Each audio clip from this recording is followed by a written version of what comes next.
How old were you when you discovered that if you add chicken drumsticks to boiling water and let them cook for 2 minutes, then add salt, black pepper,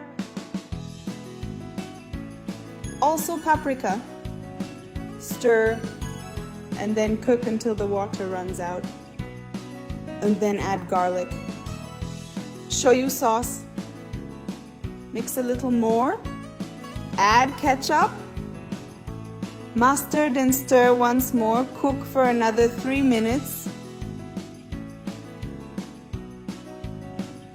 And finally top with some chopped parsley. You'll have the best chicken drumsticks in the world. Simply perfect. So that's it, my loves. I hope you enjoyed it and see you in the next video. Bye bye.